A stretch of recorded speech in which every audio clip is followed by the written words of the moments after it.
మీరు తప్పు అని చెప్పలే, మీరు 6 నెలలు లేటుగా వచ్చిరని చెప్తారు. 6 నెలలు లేటుగా రావడానికి ప్రధాన కారణం జీవో నెంబర్ 29 ని దాచిపెట్టిరు. ఒక 3 నెలల క్రితం ప్రెస్ మీట్ పెట్టినప్పుడే 50 కేసులు ఉన్నాయి, ఇప్పుడు ఇంకా 100 కేసులు వచ్చినాయి. నిన్నగాక మొన్న గౌరవనీయ హైకోర్టు జడ్జి గారు కూడా దీనిలో తప్పులున్నాయి ఆపండి అని చెప్పారు. ఖచ్చితంగా నిజమే గెలుస్తుంది.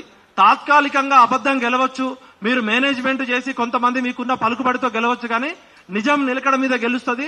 మొన్న వెస్ట్ బెంగాల్లో ఎట్లయితే 25,000 ఉద్యోగాలు అక్రమంగా రిక్రూట్ అయితే కోర్టులు కొట్టేసినాయో అట్లనే నేను చెప్తున్నా, ఈ భూమి మీద సూర్యుడు తూర్పున ఉదయించడం ఎంత ఖాయమో ఈ గ్రూప్ 1 లో జరిగిన అక్రమాలు, ఒకవేళ మీరు ఇప్పుడు కర్ర ఉంది మీ చేతిలో, మీ అధికారం ఉంది అని విర్రవీగి 563 మంది అక్రమంగా రిక్రూట్మెంట్ చేసినా కూడా సుప్రీంకోర్టులో 13 మంది రాజ్యాంగ ధర్మాసనం తీర్పిచ్చే వరకు ఇక్కడ ఉన్న అందరం కూడా కొట్లాడతాం. 40 లక్షల మంది నిరుద్యోగుల తరపున, తెలంగాణ 4 కోట్ల ప్రజల తరపున, తెలంగాణ విటల్గా మట్టి మీద ప్రమాణం చేసి చెప్తున్నా, టీజీపీఎస్సీ అనేక తప్పులు చేసింది. ఆ తప్పుల్ని నివృత్తి చేసుకునే అవకాశం ఇవ్వట్లేదు. మా సందేహాలు, మా నిరుద్యోగులకు ఇంతవరకు చర్చలు జరపలేదు. మా పిల్లలు ఎవరన్నా ఫోన్ చేస్తే కేసులు పెడుతున్నారు, మేమేమన్నా అడిగితే కేసులు పెడుతున్నారు తప్ప టీజీపీఎస్ నుంచి మనసున్నోళ్లు పెద్ద మనుషులు ఎవరు కూడా నిరుద్యోగులతో గాని పౌర సమాజంతో కూడా చర్చలు జరపలేదు. గౌరవనీయులు హరగోపాల్ గారు ఎక్కడికి పోయారు, పెద్దలు కోదండరామ్ గారు ఎక్కడికి పోయారు, పౌర సమాజంలో ఉన్న మేధావులంతా బతుకున్నారా చచ్చిపోయారా? గత 6 నెలల నుంచి 10 నెలల నుంచి పిల్లలు రోడ్ల మీద పడి లాఠీ దెబ్బలు తింటూ, తిన్నా తినకపోయినా లక్షల రూపాయలు చందాలు వేసుకొని సుప్రీంకోర్టు హైకోర్టులో పెడుతుంటే అన్ని రాజకీయ పార్టీలు వీళ్ళని వాడుకుంటున్నాయి తప్ప ఏ రాజకీయ పార్టీ కూడా వీళ్ళ సుప్రీంకోర్టులో గానీ హైకోర్టులో గానీ వీళ్ళకి కావాల్సిన సపోర్ట్ ఎందుకు ఇవ్వట్లేదు? టీజీపీఎస్సీ దగ్గర మేము కట్టిన డబ్బులు ఉన్నాయి, వాళ్ళు నిమిషానికి లక్షల రూపాయల లాయర్లు పెడుతూ నిరుద్యోగులకు వ్యతిరేకంగా వాదిస్తున్నారు. రేవంత్ రెడ్డి గారిని నేను రిక్వెస్ట్ చేస్తున్నా, ప్రజాప్రభుత్వము మార్పు రావాలి, కాంగ్రెస్ రావాలని పెట్టింది కదా, రాష్ట్ర ప్రభుత్వమే నిరుద్యోగుల తరపున లాయర్లను పెట్టండి. టీజీపీఎస్సీ కరెక్టా కాదా అనేది టీజీపీఎస్సీ పెడుతుంది. నిరుద్యోగుల తరపున రాష్ట్ర ప్రభుత్వం, రేవంత్ రెడ్డి ప్రభుత్వమే డబ్బులు పెట్టాలి. విద్యాశాఖ మంత్రి లేడు, ముఖ్యమంత్రి కలవడు, టీజీపీఎస్సీ ఎవరైనా పోతే అరెస్ట్ చేస్తారు. దీని మీద అలీబాబా అరడజన్ దొంగలాగా ఒక పరీక్ష 1000 తప్పులున్నాయి. నేను గౌరవనీయులు బుర్రా వెంకటేశం గారిని, నవీన్ నికోలస్ గారిని రిక్వెస్ట్ చేస్తున్నా, రేపు మేము మార్నింగ్ మీ దగ్గరకు వస్తాం, మాకు అపాయింట్మెంట్ ఇవ్వండి. మా వాదనలో ఏమన్నా తప్పులుంటే ప్రూవ్ చేయండి, మా అనుమానాలు నివృత్తి చేయండి. దయచేసి ప్రజాస్వామ్యాన్ని కాపాడండి. అన్ని రాజకీయ పార్టీలను రిక్వెస్ట్ చేస్తున్నాం, వార్నింగ్ ఇస్తున్నాం. 40 లక్షల మంది నిరుద్యోగులు రోడ్డు మీదకి వస్తే ఏ ఆర్మీ కూడా తట్టుకోలేదు. ఒక బాధ్యత గల జర్నలిస్ట్ గా, ఒక తెలంగాణ పౌరుడిగా, తెలంగాణ వాదిగా నేను రిక్వెస్ట్ చేస్తున్నా, రాజకీయ ఆరోపణలు చేయడానికో మీ మీద బురద చల్లడానికో ఈ ప్రెస్ మీట్ పెట్టట్లేదు. వీళ్ళందరూ ఈ ప్రెస్ మీట్ పెట్టుకోవడానికి కూడా చందాలు వసూలు చేసుకొని ప్రెస్ మీట్ పెట్టిర్రు. ఇవాళ మాకు ఎన్నో పనులు ఉన్నప్పటికీ కూడా నిరుద్యోగుల మీద బాధతో, ఘనీభవించిన హృదయంతో పృథ్వన్న నేను పదే ఎవరు దిక్కులేని వాళ్ళకి మీకు కనీసం రోడ్డు మీద పడ్డప్పుడు మీకు మేము ఉండాలని తెలంగాణ ఉద్యమకారులుగా ఆ రోజు అర్ధరాత్రి లాఠీ చార్జ్ చేయబోతుంటే, జనార్దన్ మీద మా పిల్లల మీద లాఠీ చార్జ్ చేయబోతుంటే పృథ్వన్న నేను తెల్లవారుజామున 6 గంటల వరకు ఉన్నాం. ఎందుకు మాకు బాధ? మాకేమైనా కొత్తగా పేరు రావాలా? పృథ్వన్నకి నాకేమైనా కొత్తగా ఏమన్నా పేరు వచ్చేది ఉందా? ఎందుకు ఇంత బాధ అవుతుందంటే సమాజంలో ఉన్న పెద్ద మనుషులు, పౌర సమాజం పట్టించుకోవట్లేదు. దయచేసి మేధావులారా, తెలంగాణ వాదులారా, ఇది నిరుద్యోగుల అంశం. నిరుద్యోగుల అంశం అంటే తెలంగాణ అంశం. కాబట్టి నేను 2 చేతులు ఎత్తి మొక్కుతున్నా, ఈ నిరుద్యోగుల సమస్యను పరిష్కరించాల్సిన బాధ్యత మన మీదే ఉంది. ప్రభుత్వానికి నిరుద్యోగులకు మధ్య మనం వారధిలాగా ఉందాం, టీజీపీఎస్ తో చర్చలు జరుపుదాం. బుర్రా వెంకటేశం గారు మీరు మొండి పట్టుదలకు పోకండి. గతంలో మహేందర్ రెడ్డి ఇదే విధంగా మా పిల్లల్ని ర్యాపిడ్ యాక్షన్ ఫోర్స్ పెట్టి పోలీసు లాఠీ దెబ్బలు పెట్టి కేసులు పెట్టిండు. ఇప్పుడు ఎవరైనా పిల్లలు ఫోన్ చేస్తే కేసులు పెడుతున్నారు. అశోక్ మీద కేసులు పెట్టిరు. మేమేమంటున్నాం, డెమోక్రసీలో డైలాగు, డిబేటు, డిస్కషన్ ఉండాలి. గ్రూప్ 1 లో జరిగిన 100 తప్పుల మీద మా మిత్రులు మాట్లాడతారు. ఒకసారి వాటర్ అయ్యాము. కోటి ఉమెన్స్ కాలేజీలో జరిగిన తప్పుల మీద మొన్న హైకోర్టులో వాదనలు జరుగుతుంటే దయచేసి మీడియా మిత్రులారా మీరు కూడా ఆలోచించండి.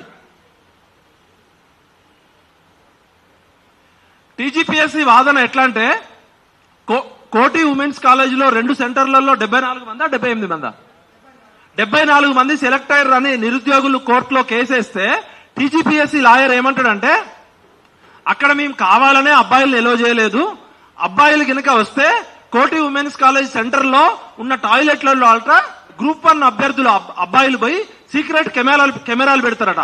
అందుకనే కోటి ఉమెన్స్ కాలేజీలో కేవలం ఇంగ్లీష్ మీడియం అమ్మాయిలు మాత్రమే సెలెక్ట్ చేశారట. కోటి ఉమెన్స్ కాలేజీలో నేను జర్నలిజం ఫ్యాకల్టీగా పనిచేసిన, అసిస్టెంట్ ప్రొఫెసర్ గా పనిచేసిన, journalism head of the department గా పనిచేసిన. నేను పనిచేసినప్పుడు మరి మేము కూడా టాయిలెట్ కు పోయినాం. నాతో పాటు 50 మంది 100 మంది మేల్ ఫ్యాకల్టీ ఉన్నారు అక్కడ. కోటి ఉమెన్స్ కాలేజీలో మేల్ కి ఫిమేల్ కి సపరేట్ టాయిలెట్స్ ఉన్నాయి. అదే విధంగా ఒక కోటి ఉమెన్స్ కాలేజీలో ప్రతి ఆదివారం గానీ వీలున్నప్పుడల్లా కూడా స్టాఫ్ సెలక్షన్ కమిషన్ ఎగ్జామ్ గానీ, రైల్వే రిక్రూట్మెంట్ బోర్డు ఎగ్జామ్ గానీ, యూపీఎస్సీ ఎగ్జామ్ గానీ జరిగినాయి. ఈ టీజీపీఎస్సీ ఎగ్జామ్ కి ముందే యూపీఎస్సీ ఎగ్జామ్స్ జరిగినాయి. అంటే మగవాళ్ళని ఎంత దారుణంగా అవమానం చేయడం అంటే, కోటి ఉమెన్స్ కాలేజీలో ఉన్న టాయిలెట్లలో కెమెరాలు పెట్టడానికి గ్రూప్ 1 ప్రిలిమ్స్ క్వాలిఫై అవుతారు, గ్రూప్ 1 లో ఉన్న 7 మెయిన్స్ చెప్తారా, చెప్పుతో కొడతారు ఎవడన్నా ఈ వాదన చెప్పిన వాళ్ళు విన్నోళ్ళంటే. అంటే ఎంత దారుణంగా టీజీపీఎస్సీ దిగజారింది. దయచేసి డిస్టర్బ్ చేయకండి ప్లీజ్ మిత్రులారా. టీజీపీఎస్సీలో ఒకటే సెంటర్లలో అమ్మాయిలను ఎందుకు వేసిర్రు అంటే, మగ అభ్యర్థులు వచ్చి టాయిలెట్లలో కెమెరాలు పెడతారని అంటున్నారు. మరి అదే విధంగా చాలా సెంటర్లలో అమ్మాయిలు ఉన్నాయి, మరి అక్కడ చాలా సెంటర్లలో కేవలం అమ్మాయిలే ఉన్నారు. మరి అక్కడ అమ్మాయిల సెక్యూరిటీ పరిస్థితి ఏంది? గౌరవనీయులు మా పృథ్వన్న గారికి స్వాగతం, అదేవిధంగా తుర్క నరసింహన్న గారికి స్వాగతం. అన్న కొంచెం పృథ్వన్న గారికి. ఎంత దారుణమైన విషయం అంటే, అన్న రండి, సభ్య సమాజం మొత్తం హైకోర్టుకి టీజీపీఎస్సీ ఇచ్చింది ఏంటంటే, కోటి ఉమెన్స్ కాలేజీలో సీక్రెట్ కెమెరాలు పెడతారట. మరి మిగతా కాలేజీలలో కూడా అమ్మాయిలు ఉన్నారు కదా, మళ్ళీ వాళ్ళ సెక్యూరిటీ గురించి మీరేం జాగ్రత్తలు తీసుకున్నారు? ఇలా చెప్పుకుంటే పోతే చాలా వివరాలు ఉన్నాయి. ఇప్పుడు ఇంకా చాలా విషయాలు అభ్యర్థులు మాట్లాడతారు. తర్వాత మా పృథ్వన్న, మా పూర్ణచంద్ర గారు, మా నరసింహ గారు సపోర్టింగ్ గా వచ్చినందుకు ధన్యవాదాలు చెప్తూ, ముఖ్యంగా అభ్యర్థులు గతంలో చెప్పిన విషయాలు కాకుండా క్లుప్తంగా మీడియాకి పాయింట్స్ తోటి లాజికల్ గా చెప్పండి. అందరికీ నమస్కారం. నా పేరు రవిశంకర్. నేను 2010 నుంచి ఫ్యాకల్టీగా కాంపిటేటివ్ ఎగ్జామినేషన్ ఫ్యాకల్టీగా చెప్తున్నాను. ప్రస్తుతానికి అడ్వకేట్గా కూడా చేస్తున్నాను. 2004 నుంచి గ్రూప్ 1 రాస్తున్నానండి. 2008, 11, 12, 16 రీమెయిన్స్, పక్క రాష్ట్రంలో ఏపీపీఎస్సీ మెయిన్స్, ఇలా టోటల్గా ఇప్పటి వరకు మన రాష్ట్ర మెయిన్స్ వరకు 6 times నేను గ్రూప్ 1 మెయిన్స్ రాశాను. ఈ గ్రూప్ 1 మెయిన్స్ రాసినప్పుడు మనకి స్కోర్స్ చూసుకుంటామండి. నేను పర్టికులర్గా ఎవాల్యుయేషన్ గురించి మాట్లాడదామని ఈరోజు మీడియా ముందుకు రావడం జరిగింది. ప్రతిసారి మేము ఎగ్జామ్ రాసిన దాని తర్వాత నేను సెల్ఫ్ ఎవాల్యుయేషన్ చేసుకుంటాం. మాకు ఎన్ని మార్క్స్ వస్తున్నాయి అనే ఒక సెల్ఫ్ ఎవాల్యుయేషన్ రఫ్గా ఎస్టిమేషన్ చేసుకుంటాం. ఎప్పుడు కూడా మా సెల్ఫ్ ఎవాల్యుయేషన్ చేసుకున్నప్పుడు మేము చాలా యాక్యురేట్గా ఆల్మోస్ట్ ఆల్ అంతే స్కోర్స్ రీచ్ అయ్యే విధంగా వస్తుంటాయి మాకు.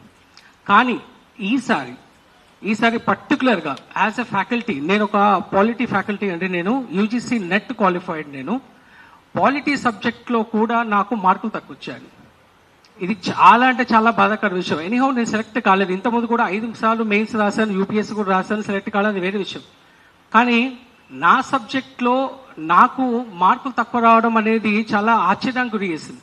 పోనీ నేను ఒక్కనే ఎగ్జాంపుల్ అని చూసుకుంటే, నా తోటి ఫ్యాకల్టీస్ కొంతమంది రీసెంట్గా మెయిన్స్ రాశారు. వాళ్ళు కూడా, ఒక అతను జాగ్రఫీ ఫ్యాకల్టీ, అతనికి 70 మార్కుల లోపు వచ్చాయి. ఒక అతను తెలంగాణ మూవ్మెంట్ ఫ్యాకల్టీ, అతను కూడా 70 మార్కుల లోపు వచ్చాయి. ఫ్యాకల్టీస్ అనే వాడికి అన్ని సబ్జెక్టులో గ్రిప్ లేకున్నా వాడి సొంత సబ్జెక్ట్లో గ్రిప్ ఉంటుందండి. ఆ సొంత సబ్జెక్ట్లో కూడా ఫ్యాకల్టీస్కి తక్కువ మార్కులు రావడం నిజంగా అంటే చాలా బాధ అనిపించింది మాకు. సో ఎందుకు ఇలా జరిగింది? ఇంతకుముందు కూడా మేము చాలా ఎగ్జామ్స్ రాశాను. నేను 5 మెయిన్స్ కంప్లీట్ చేశాను గ్రూప్ 1. నేను ప్రతిసారి కూడా టీఎస్పీఎస్సీ, అప్పుడున్న ఏపీపీఎస్సీ, ప్రతిసారి కూడా ఏదో ఒకటి, ఒక నొల్లిలో ఒక కిరికిలు తప్ప ఎప్పుడు కూడా ప్రశాంతంగా ఎగ్జామ్ జరగట్లేదు. ఏ ప్రభుత్వం వచ్చినా కూడా అంతే. ఈ ఏపీపీఎస్సీ ఎగ్జామ్ నుంచి నేను రాస్తున్నాను, టీఎస్పీఎస్సీ నుంచి రాస్తున్నాను, పేపర్ లీకేజ్ నుంచి చూస్తున్నాము. మెయిన్స్ ఎవాల్యుయేషన్లో అసలు ఇంత దారుణంగా అంటే, కొన్ని పేపర్లో కొన్ని మార్క్స్ వస్తే 40 మార్కులు పడ్డాను. మొత్తం 14-15 ఆన్సర్ రాస్తే 40 మార్క్స్ పడడం అసలు నిజంగా చాలా దారుణం అండి. అంతకంటే ముందు నేను జనరల్ ఎస్ఎస్ రాశాను. జనరల్ ఎస్ఎస్ క్యాజువల్గా నాకు ఏమి తెలియని ఎస్ఎస్ రాస్తేనే నాకు 75 మార్క్స్ వచ్చాయి. ఏమి తెలియని ఎస్ఎస్ ఉన్నా నా బ్రెయిన్ పెట్టి అప్లై 75 మార్క్స్ వచ్చాయి. ఈసారి మొన్న రాసిన జనరల్ ఎస్ఎస్లో 2 చాలా అద్భుతంగా 2 జనరల్ ఎస్ఏ రాశాను. 3వ ఎస్ఏ కొద్దిగా బాగా రాలేదు, నాకు 60 మార్కులు దాటలేదు. ఒకవేళ నేను అనుకున్న ఆ మార్కులు, నేను ఒక 80 మార్కులు ఎస్టిమేషన్ చేస్తాను, లాస్ట్ 75 వచ్చేసి 80 గ్యారంటీగా వస్తుంది అని చెప్పి నేను ఆ ఎస్టిమేషన్ చేసుకుంటే I could have been in the list ఈ రోజు. ఇది చాలా బాధాకరం అండి. నాతోటి నేను ఇప్పటికీ ఎన్నో క్వశ్చన్ ఆన్సర్ స్క్రిప్ట్స్ పిల్లలకి ఇస్తుంటాను. 15 years నుంచి నేను పిల్లలకి నేను స్క్రిప్ట్స్ రాయమని క్వశ్చన్స్ క్లాస్ చెప్తుంటాను. నేను యూపీఎస్సీ మెయిన్స్ పాలిటీ ఫ్యాకల్టీ చెప్తున్నాను. నేను అశోక్ నగర్ క్లాస్లో చాలా చెప్పాను, స్టడీ సర్కిల్స్ క్లాసులు చెప్తున్నాను. ప్రతి ఒక్కరికి కూడా నేను క్వశ్చన్స్ ఇస్తాను. ఆ క్వశ్చన్స్ ఎలా రాయాలో చెప్తాను నేను. అలా రాసిన వాళ్ళు చాలా మంది అభ్యర్థులకి వాళ్ళ వాల్యుయేషన్ చేస్తే వాళ్ళకి అర్థమవుతుంది. సో కొంతమంది నా స్టూడెంట్స్ కి కొంతమంది ఈ రోజు లిస్ట్ లో కూడా ఉన్నారు. I'm very proud of that. ఈ రోజు లిస్ట్ లో కొంతమంది నా విద్యార్థులు కూడా సెలెక్ట్ అయి ఉన్నారు. వాళ్ళ గురించి నేను బాధతోటి వచ్చినా చెప్పట్లేదు. నేను నాకు అసలు హోప్స్ కూడా లేకుండే, ఈ ఎగ్జామ్ నాకు క్లియర్ అవుతారు హోప్స్ లేకుండే. కానీ నా బాధ అంటే ఏంటంటే ఫ్యాకల్టీస్ అనే వాడికి కూడా ఎగ్జామ్ లో ఆ పర్టికులర్ సబ్జెక్ట్ లో మార్కులు తగ్గాయంటే ఇక్కడ సంథింగ్ ఫిష్, ఏదో జరిగింది, ఎవాల్యుయేషన్ లో ఏదో జరిగింది. మేము ఇప్పుడు కూడా మా పేపర్ తీసి మాకు ఇంకొక న్యూట్రల్ ఎవాల్యుయేటర్ తోటి థర్డ్ పార్టీ ఎవాల్యుయేటర్ చేపిస్తే ఇప్పుడు మాకు వచ్చిన మార్క్స్ కంటే ఎక్కువ మార్కులు గ్యారంటీగా వస్తాయి. మేము పాస్ అవుతాము, లిస్ట్లో ఉంటాము లేనే విషయం సెకండరీ. కానీ ఈరోజు ఈ టీఎస్పీఎస్సీ ఈ 4 నెలల్లో వాళ్ళు చేసింది ఏంటంటే ఒక న్యూస్ పిల్లలతో మేము జనరల్గా డిస్కస్ చేసుకుంటే, సార్ ఏజ్ బార్ అయిన వాళ్ళు ఎవరు సెలెక్ట్ కాలేదు అని. ఏజ్ బార్ అయినామంటే మేము ఎందుకు ఏజ్ బార్ అయినాము? 2012లో ఇచ్చిన నోటిఫికేషన్ 16లో రీమెంట్ జరిగింది. అప్పటి నుంచి ఇప్పటి వరకు ఒక నోటిఫికేషన్ కూడా లేదు. ఏజ్ బార్ మేము ఏజ్ బార్ కాలేదండి. ఏజ్ బార్ చేశారు మమ్మల్ని.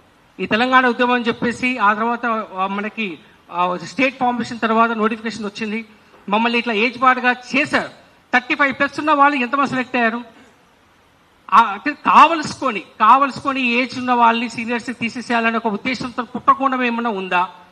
సో ఈ రోజు మీ మీడియా ముందుకి రావడానికి ప్రధానమైన కారణం నా బాధ అంతా నా సబ్జెక్ట్లో నాకు మార్కులు తక్కువ వచ్చిన బాధ. మిగతా సబ్జెక్ట్స్ పక్కన పెట్టాను. నాకు అసలు ఆ ఎవాల్యుయేషన్ ప్యాటర్న్ లో అసలు జరిగింది ఏంటి, ఎవరు ఎవాల్యుయేట్ చేశారు? As a qualified assistant professor, UGC NET qualified, UPSC exams రాశారు. I know what is my stuff. నేను ఏం రాస్తాను నాకు తెలుసు, ఎంత రాస్తాడు నాకు తెలుసు. మిగతా వాళ్ళందరూ కూడా మా ఫ్యాకల్టీస్ అందరూ కూడా రాసిన వాళ్ళకి మార్కులు ఎందుకు తగ్గాయి? ఇది నా యొక్క విన్నపం ఏంటంటే, రేవంత్ రెడ్డి గారు దయచేసి పిల్లల పైన మీరు ఎక్కువగా ప్రతాపం చూపించకుండా ఒక సాఫ్ట్ కార్నర్ ఆలోచించి, మీరు కూడా యూపీఎస్సీకి వెళ్ళారు, ఢిల్లీకి వెళ్ళారు, యూపీఎస్సీలో మీరు అక్కడ చైర్మన్తో డిస్కస్ చేశారు, అక్కడ ప్యాటర్న్ ఎలా ఉందో తెలుసుకోండి. మీకు తెలియకుండా ఏమైనా జరిగి ఉండవచ్చు ఇక్కడ టీఎస్పీఎస్సీలో. దయచేసి మీరు ఒక డిపార్ట్మెంట్ ఎంక్వైరీ పెట్టండి, ఒక జ్యుడిషియల్ ఎంక్వైరీ మీరు ఒక ఆర్డర్ ఇవ్వండి. ఇస్తే నిజ నిజాలు ఏదో బయటపడతాయి. ఇది ఒక్కటి మీ ద్వారా మీ పత్రికా ముఖం ద్వారా ప్రభుత్వానికి విన్నవించేది ఒకటే, ఒక జ్యుడిషియల్ ఎంక్వైరీ చేస్తే అసలు విషయాలన్నీ బయటపడతాయి. ఇది నా ఒక బాధతోటి ముందుకు వచ్చాను. సెలక్షన్ అయ్యాను కాని విషయం పక్కన పెట్టేసింది. నా బాధ ఒకటే అండి, ఫ్యాకల్టీస్ అనే వాటికి తక్కువ మార్కులు రావడం అనేది చాలా చాలా బాధాకరమైన విషయం. సో ఈ విషయం పైన ఎవాల్యుయేషన్ మళ్ళీ రీఎవాల్యుయేషన్ చేస్తారా, లేదా జ్యుడిషియల్ ఎంక్వైరీ చేస్తే అసలు ఏం లోపాలను బయట పెడతారా అనే విషయం పైన మీరు దృష్టి సాధించాలి. ప్రభుత్వానికి ఇది ఒక నా విన్నపం. నాకు ఈ అవకాశం ఇచ్చిన పెద్దలందరూ కూడా ధన్యవాదాలు. దయచేసి మిత్రులు గ్రూప్ 1 అభ్యర్థులు అంటే కొత్త చెప్పిన పాయింట్స్ చెప్పకుండా కొత్త పాయింట్స్ చెప్పండి. మీ 2 to 5 minutes లో మాట్లాడండి, ఎందుకంటే పెద్దలు చాలా మంది వచ్చారు మద్దతుగా.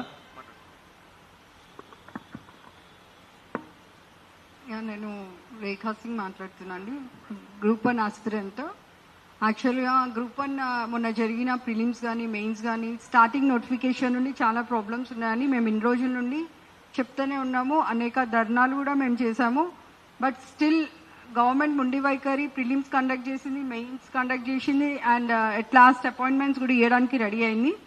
ఇన్ని కేసెస్ పెట్టిన తర్వాత కూడా మా బాధలు ఎందుకు అర్థం చేసుకోవట్లేదో టీజీపీఎస్సీ అర్థం కావట్లేదు. టోటల్ లిస్ట్ మెయిన్స్కి క్వాలిఫై అయిన వాళ్ళు యాక్చువల్లీ మొత్తం 31,403 మెంబర్స్ మెయిన్స్ రాస్తే దాంట్లో 21,090 క్వాలిఫై అయితే 21,093 మెంబర్స్ మెయిన్స్ రాశారు. అండ్ ఓవరాల్ జనరల్ ర్యాంకింగ్ ఏమో 21,103 మెంబర్స్కి లిస్టింగ్ అవుట్ అయింది. సో 93 నుండి 103 అంటే it's a variation of 10 members. So మా డిమాండ్ ఇన్ని రోజులు మేము చేస్తుంది ఏంటంటే 93 to 103 వచ్చింది కాబట్టి ఈ 10 మెంబర్స్ ఎట్లా ఇంక్లూడ్ చేశారు, ఎవరిని ఇంక్లూడ్ చేశారు, మేము దానికోసం ఆ 10 మెంబర్స్ అది ఎట్లా ఇంక్లూడ్ అయిందన్న దాని మీద మా మెయిన్ డిమాండ్. అది టీజీపీఎస్సీకి అది కోరుతున్నాం మేము. అండ్ ఒకటే సెంటర్ నుండి 74 మెంబర్స్ క్వాలిఫై అయ్యారు కాబట్టి అది ఎట్లా మీరు ఏ విధంగా ఒక్కటే అంటే ఒక్క సెంటర్ నుండి ఇంతమంది ఎట్లా క్వాలిఫై అవుతారు? టాప్ మార్క్స్ కూడా ఫ్రమ్ సెంటర్ 18-19 నుండి వచ్చిందన్న ఇన్ఫర్మేషన్ ఆల్మోస్ట్ అందరికి రీచ్ అయింది. సో ఇక్కడ ఒక్క పర్సన్ కి అండ్ పక్కన సేమ్ కామన్ నెంబర్స్ కి సేమ్ వెనకాల కూర్చున్న నెంబర్స్ వైజ్ గా కూర్చున్న వాళ్ళకి సేమ్ మార్కింగ్ ఎట్లా వస్తుంది అనేసి ఇది ఒక మా మెయిన్ చాలా డౌట్ అండి. ఇది యాక్చువల్లీ దీన్ని రెడ్ ఫ్లాగ్ సిస్టమ్ అంటారు. When the persons getting the same marks then it is called that type of a process is called red flag process అని అంటారు. So according to the red flag process in the competitive exams, if the aspirant get the same marks as the marks are difference 0.5 atla difference unte, that is known as red flag process antaru. According to this, if the aspirants get same mark, investigation should be done. Example చెప్తానండి నేను. 470 471 rule numbers, they got similar marks 253 253 అంటే ఇది this is example for red flag system అన్నమాట. Red flag process కి this one is example. 470 rule number 471 rule number ఇద్దరికి 253 same marks వస్తాయి. అది ఎట్లా పాసిబుల్ అని నేను అడుగుతున్నా. అండ్ ఇంకోటి 306 307 ఇద్దరికి 0.5 డిఫరెన్స్. 373 మార్క్స్ ఏమో 306 కి వస్తే 307 వాళ్ళకి 370.5 మార్క్స్ వచ్చింది. అంటే similar marks. It's highly impossible అండి. ఇది పక్కన కూర్చున్న వాళ్ళకి సిమిలర్ మార్క్స్ వస్తే అది that should be done investigation. అసలు ఈ కాంపిటేటివ్ ఎగ్జామ్ లో ఈ డిస్క్రిప్టివ్ ప్రాసెస్ లో అట్లా జరగడం it's highly impossible. So our main demand is SIT కి కానీ సిబిఐకి కానీ ఇన్వెస్టిగేషన్ ఇస్తే అన్ని బయటపడతాయని. మేము ఆస్పిరెంట్స్ మీరు మా దగ్గర ఆధారాలతో రండి అంటే ఎట్లా వస్తామండి ఆధారాలతో? మీరు రూలింగ్ లో ఉన్నారు, మీరు ఏమైనా చేయగలుగుతారు. మాకు ఆధారాలు లేవు, మీరు సిబిఐకి ఇవ్వండి అని మా మెయిన్ డిమాండ్. మేము కోరేది అదే కదా. మా దగ్గర ఆధారాలు ఉంటే మేము మిమ్మల్ని ఎందుకు ఇన్నిసార్లు ప్రెస్ మీట్ పెట్టే అవసరం ఏముంది మాకు? సో ఇదొకటి మెయిన్. ఇంకోటి ఇప్పుడు సేమ్ మీరు ఇట్లానే మీరు అపాయింట్మెంట్ ఇస్తాము మేము ముందుకు పోతామంటే వెస్ట్ బెంగాల్లో మొన్న మమతా బెనర్జీ గారు 25,000 టీచర్ జాబ్స్ కి మొన్న 9 years తర్వాత వాళ్ళకి ఇప్పుడు ఆర్డర్స్ వచ్చినాయి వాళ్ళకి to be terminated. Even though they had in service for 9 years, simply high court judgement ఏమిచ్చింది? The process entire it should be terminated. వాళ్ళందరినీ సర్వీస్ లో ఉండి రిమూవ్ చేసేసేయండి మంచిగా కోర్టు ఆర్డర్ ఇచ్చింది. Even though they had receive the salaries for years together, still judgement ఏమొచ్చిందండి? తీసేయండి వాళ్ళని జాబ్స్ నుండి. Justice delayed is justice denied. అదొక్కటి మేము నమ్ముతాం. Even though if the justice is delayed it will be denied. అంటే మాకు హైకోర్ట్స్ లో నమ్మకం ఉంది. మాకు హైకోర్టులో సుప్రీంకోర్టులో ఆల్రెడీ మేము ఆల్రెడీ కేసెస్ వేసాము, నడుస్తుంది. సో వీఆర్ డెఫినెట్లీ మాకు జస్టిస్ జరుగుతుంది అని మాకు చాలా నమ్మకం ఉందండి. ఎందుకంటే పైన గాడ్ ఈజ్ ఆల్సో దేర్. మేము దేవుడి మీద కోర్ట్స్ మీద దేవుడి మీద కూడా నమ్మకం పెట్టుకుంటున్నాము. అండ్ ఇంకోటి ఒక టాప్ మోస్ట్ 100లో 40 members గర్ల్స్ ఉన్నారు. అంటే గర్ల్స్ కి రావద్దని అనట్లేదు. గ్రూప్ 1 జాబ్ లో టాప్ 100లో 40% వరకు గర్ల్స్ ఉన్నారంటే మరి గ్రూప్ 2లో 3%, గ్రూప్ 4లో 8. ఇట్లా అంటే జాబ్స్ గ్రేడ్స్ తగ్గే కొద్దీ అమ్మాయిలకి పోస్టింగ్ అనేది తగ్గిపోతుంది. ఇక్కడ గ్రూప్ 1 మెయిన్ పోస్ట్ కాబట్టి ఇక్కడ 40% వరకు రీచ్ అయ్యగలిగారు. తెలుగు మీడియం వాళ్ళు మొత్తం 8,000 members రాస్తే వాళ్ళలో కొంతమంది అసలు వాళ్ళ పాపం వాళ్ళ కరెక్షన్స్ కూడా వాళ్ళ ఇవాల్యుయేషన్స్ వాళ్ళ మార్క్స్ ఎంత దారుణంగా వచ్చాయండి. ఎగ్జాంపుల్ జైల్ సింగ్ అనే క్యాండిడేట్ ని తీసుకోండి. యూపీఎస్సీలో 139 మార్క్స్ వచ్చింది 250కి.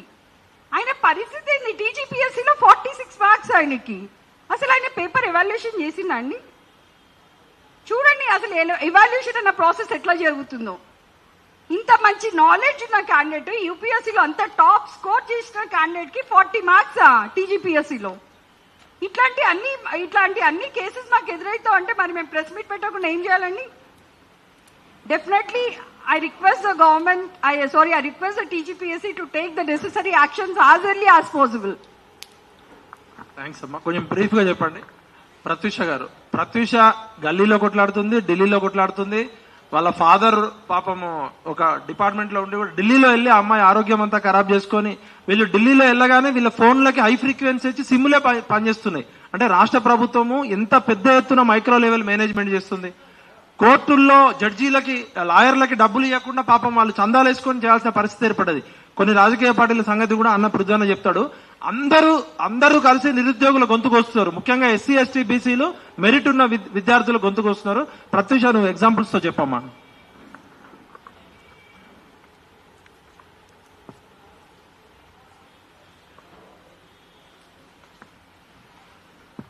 ఫస్ట్ నాకు ఈ ఆపర్చునిటీ ఇచ్చినందుకు విఠలన్న గారికి, పృథ్వీ అన్న గారికి, every one out here thank you. And media వాళ్ళకు కూడా ఫస్ట్ నుంచి కూడా ఏవైతే మా ప్రాబ్లమ్స్ ఉన్నాయో వాటిని అన్నిటినీ కవర్ చేసి అందరి దాకా తీసుకొని వెళ్తున్నందుకు చాలా చాలా thank you.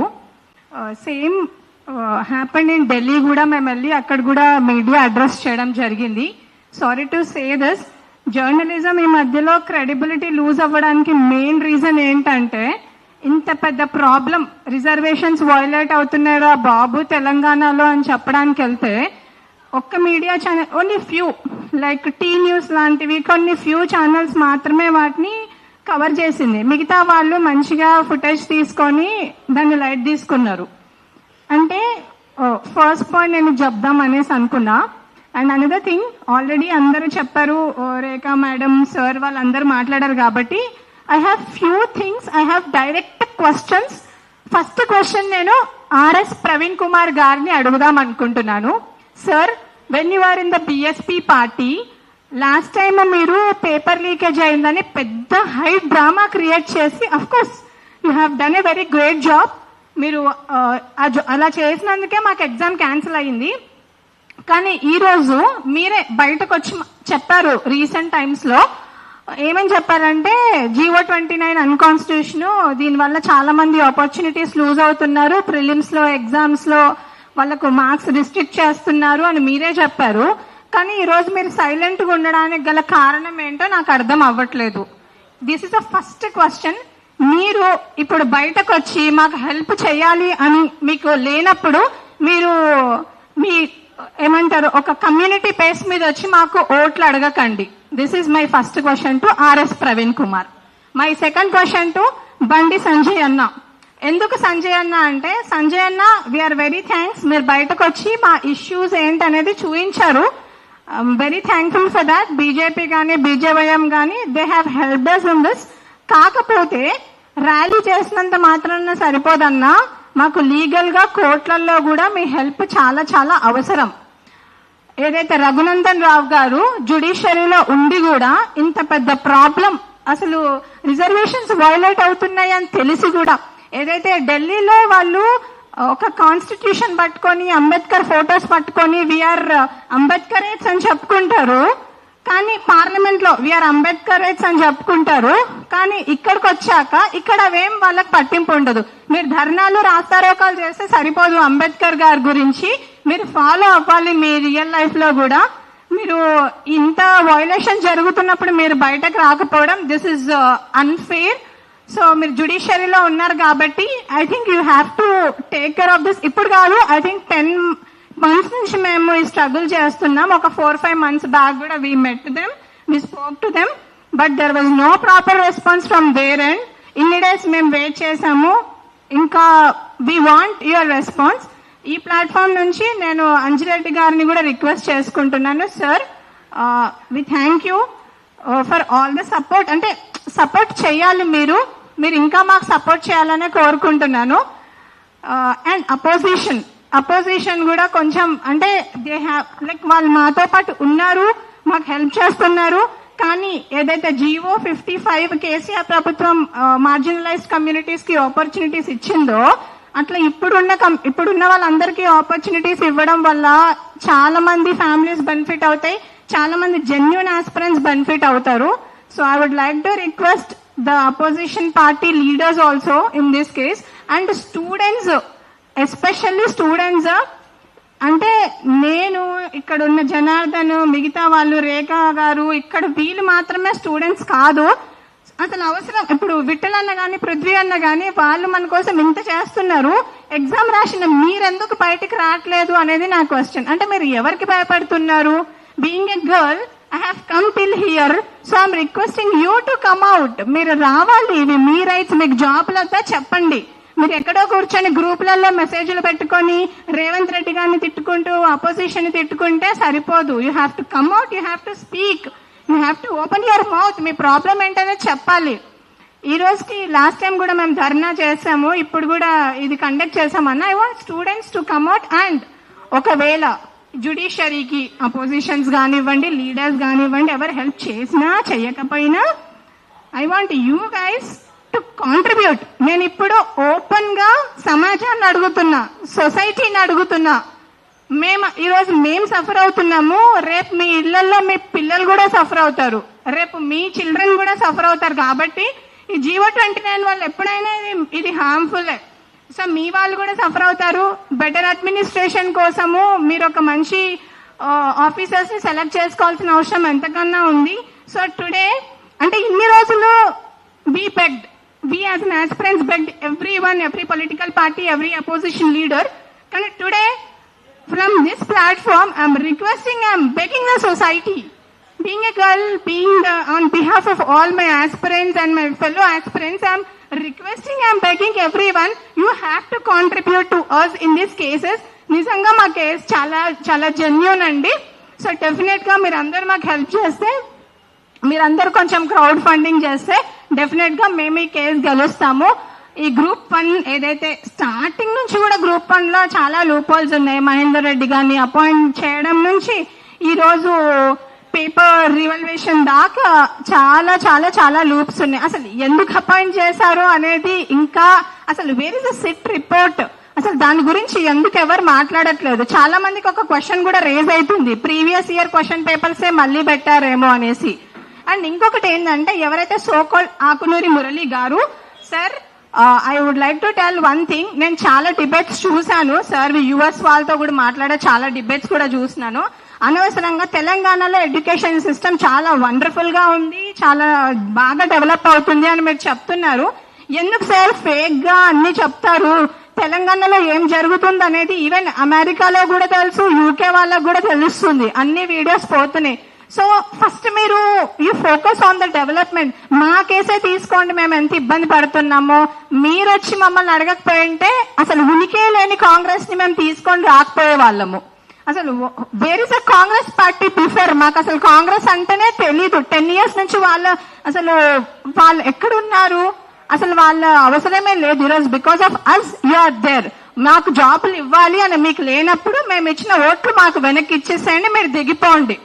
This is my only thing. And మా టాపిక్ లను డైవర్ట్ చేయడానికి మీరు హెచ్సిఓ అని ఒక ఇష్యూ తీసుకొచ్చారు, రోజు ఒక కొత్త ఇష్యూ తీసుకొస్తున్నారు.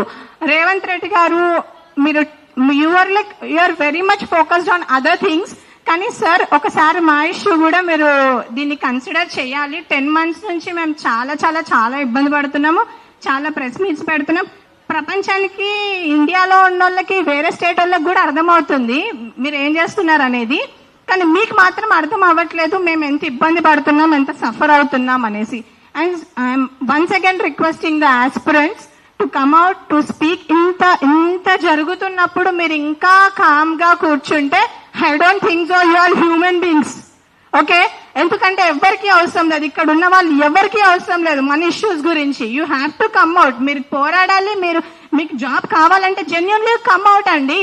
You come out, you have to speak. And society and ఎవరైతే అందరూ కూడా మాకు కొంచెం హెల్ప్ చేసి క్రౌడ్ ఫండింగ్ చేస్తే మేము డెఫినెట్ గా ఈ కేసెస్ విన్ అవుతాం. And one small thing, and నేను ఒక ఎస్టీ కమ్యూనిటీ కాబట్టి నేను నా community leader from this platform I would like to question Beliya Nayak గారు అండ్ రాములు నాయక్ ఎమ్మెల్సీ గారు. వాళ్ళని నేను ఏం క్వశ్చన్ చేస్తున్నా అంటే, మీకు తెలుసు జీవో 29 వల్ల ఏమేమి జరుగుతుంది అనేది మీకు తెలిసినప్పటికీ కూడా మీ దగ్గరకు వస్తే ఏముందిలే అమ్మా అయిపోయింది, ఇప్పుడు మీకు జాబ్లు వచ్చేస్తాయి, ఒక కొన్ని డేస్ అయితే మీకు రిజల్ట్స్ కూడా వస్తాయి అని అంటున్నారు. మీకు కొంచెం కూడా అసలు కొంచెమైనా అంటే సెన్స్ లో ఉండే మీరు మాట్లాడుతున్నారా అనేది నా క్వశ్చన్. అంటే ఎంతసేపు మీరు కమ్యూనిటీ పేరు చెప్పుకొని ఎదుగుతూ ఉంటారు కానీ ఈ కమ్యూనిటీకి ఏం జరుగుతుంది అనేది మీకు అక్కర్లేదు. ఎంతమంది స్టూడెంట్స్ అశోక్ నగర్ లో ఎంత ఇబ్బంది పడుతున్నారో మీరు వాళ్ళ ప్లేస్